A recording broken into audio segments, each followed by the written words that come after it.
नमस्कार. मुली जन्मताच लाजाळू असतात असं म्हटलं जातं. अनेक वेळेला असं म्हणतात की मुलीची जाते ती जरा जन्मताच प्रेमळ लाजाळू वगैरे असं म्हटलं जातं. मुळात जन्मता असं काही नसतं. जन्मता ते फक्त बाळ असतं.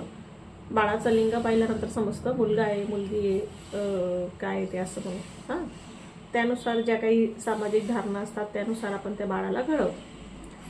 त्यात काय असतं की म्हणजे लाजाळू म्हणजे जी लज्जा आहे, लज्जा आपण मुलीला कुटुंबात हळूहळू शिकवत असतो. म्हणजे मुलगी जन्माला आल्यानंतर तिने नीट बसावं, मांडी नीट घालावी, कपडे नीट घालावे. अगदी लघवीला म्हणजे एखादं बाळ जर असं म्हटलं की मुलगी असलेलं बाळा की बुवा आई मला लघवीला जायचंय, तर तिने लघवीला कसं बसावं, काय बसावं ते देखील आपण मुलीला नीटपणे समजावून सांगतो. हे लक्षात घ्या तुम्ही. आणि त्यामुळे हळूहळू ती मुलगी लज्जा ही शिकत असते. त्याच्यामुळे ती नीट बसते, कपडे आवरून बसणं, नीट मांडी घालणं, चार चौघांमध्ये नीट वावरणं हे ती शिकत असते, कारण आपण तिला ते शिकवत असतो. हे लक्षात घ्या. जन्मता वगैरे काहीही नसतं. म्हणजे आम्ही जेव्हा लहान होतो ना त्यावेळेला मी बघितलंय की फ्रॉक पूर्वी घालायचो आणि ज्या वेळेला मांडी घालून बसल्यानंतर जर असं फ्रॉक असं गुडघ्याच्या वरती आला तर फडकनी त्या मांडीवर एक बसायची कोणीतरी शेजारी पाजारीची आजी असली तर, आणि ती असं म्हणायची, म्हणजे माझी आजी मारायची नाही म्हणून शेजारचे पाजारचे असं सांगते की ती असं म्हणायची की नीट बैस मुलगी आहेस असं बोलायची. लक्षात घ्या तुम्ही. म्हणजे आपण नीट बैस मुलगी आहेस, झाकून झुकून बैस मुलगी आहेस, नीट लघवीला बैस मुलगी आहेस, असे सतत आपण उच्चार करत असतो. आणि हे आपलं बोलणं आपल्या कुटुंबामध्ये वाढणारा मुलगा आणि मुलगी दोघीही ऐकत असतात. लक्षात घ्या, लज्जा ही तुम्ही मुलीला शिकवली, तिने कसं बसावं, कसं उठावं, कसं वागावं, कसे कपडे घालावेत, कसं लघवीला बसावं हे तुम्ही मुलीला शिकवलं. याच्या बिलकुल विरुद्ध तुम्ही मुलाशी कसं वागतात की मुलगा बघा, तुम्ही उदाहरण तुम्हाला सांगते. एखाद्या ठिकाणी जर मुलगा असं आईजवळ गेला आणि असं म्हटलं तर मला लघवी लागली, तर आई सहज असं म्हणते तिकडे मुतून घे, कोण पाहत आहे तुला, मुलगा आहेस ना तू. तुम्ही हे लक्षात घ्या, ज्या वेळेला तुम्ही मुलीला नीटपणे लघवीला बैस, नीटपणे कपडे ठेव, नीटपणे कपडे घाल असं ज्या वेळेला शिकवतात त्यावेळेला तुम्ही एकाच वेळेला मुलाशी दुसरीकडे डायलॉग करत असतात की तू मुलगा आहेस, कसाही उभा राहून लघवी करू शकून लघवी कर, तिकडे मुतून घे. किंवा तुम्ही त्याला त्याच्या कपड्यांवरून किंवा त्याच्या बसण्यावरून, त्याच्या देहबोलीवरून, चाल जे काही असते त्याच्यावरून तुम्ही त्याला कुठल्याही पद्धतीने रोकटोक करत नाही.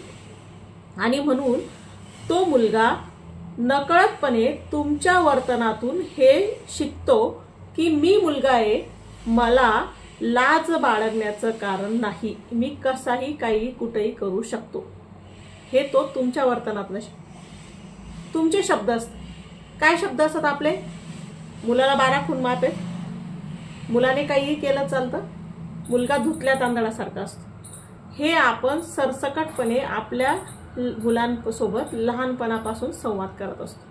आणि त्यामुळे ही मुलं लज्जा नावाचा प्रकार शिकतच नाही. आणि म्हणून मोठं झाल्यानंतर घरात निकरबनियांवर स्त्रियांसमोर वावरताना म्हणा किंवा बाहेर जाताना कुठेही लघवीला उभं राहताना त्यांना त्याबद्दल काही वाटत नाही. हे लक्षात घ्या. अनेक पुरुष हे अतिशय संवेदनशील असतात, त्यांना लज्जा असते, ते अतिशय सांभाळून वागतात, पण मात्र जास्त करून वाईट अनुभव खूप असतात. म्हणून लज्जा हा म्हणजे लज्जा हा जो भाग आहे हा तुम्ही मुलगा आणि मुलगी दोघांना शिकवला पाहिजे.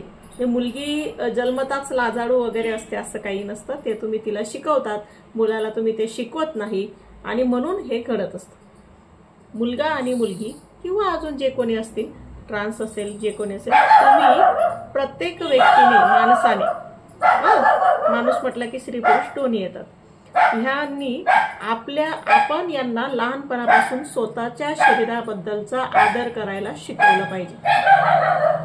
स्वतःच्या शरीराबद्दलचा आदर करायला शिकवलं पाहिजे, नीट उठाय बसायला शिकवलं पाहिजे, नीट बोलायला शिकवलं पाहिजे.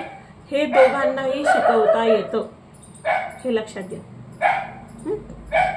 त्यामुळे मुलगी नैसर्गिकरित्या लाजाळू असते असं काही नसतं। जर मुलगी नैसर्गिकरित्या लाजाळू राहिली असती तर ती जन्माला येतानाच गोधडी घेऊन जन्माला आली असते।